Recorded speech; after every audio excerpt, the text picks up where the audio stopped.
ঈদ আনন্দ মিছিল। ঈদ আনন্দ মিছিল হোক আর যেটাই হোক, রাস্তাঘাটে আসলে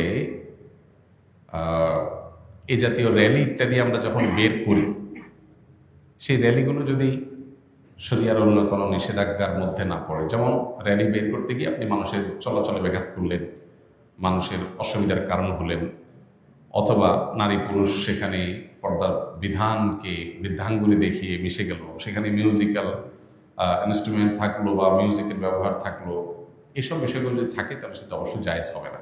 কিন্তু যদি সেগুলো না থাকে, পরিচ্ছন্ন থাকে, তাহলে সেক্ষেত্রে আনন্দ এবং উৎসব করে রাস্তায় বের হওয়া এটা নিষেধ না, মোটা দাগে এটা নিষেধ না। কিন্তু আমরা যখন রাস্তায় জাতীয় র্যালি বা মিছিল বের করি, সাধারণত রাস্তাঘাট বন্ধ করে, গাড়ি ঘোড়া চলাচল বন্ধ করে করি, সেটা তো আসলে অন্য মানুষদেরকে অধিকার নষ্ট করে করা হয়।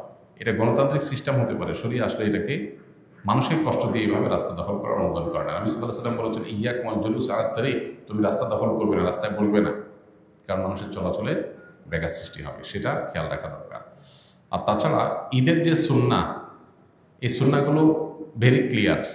এখন আবার নতুন করে র্যালি বের করার একটা সুন্নত যেন না হয়, কারণ এটা যখন আস্তে আস্তে এস্টাবলিশড হয়ে যাবে, তখন মানুষ মনে করবে ঈদের দিনের সেমাই খাওয়া, চিনি খাওয়া, অন্যান্য কাজের পাশাপাশি একটা আমল এটাও যে আমরা একটু র্যালিতে বের হবো।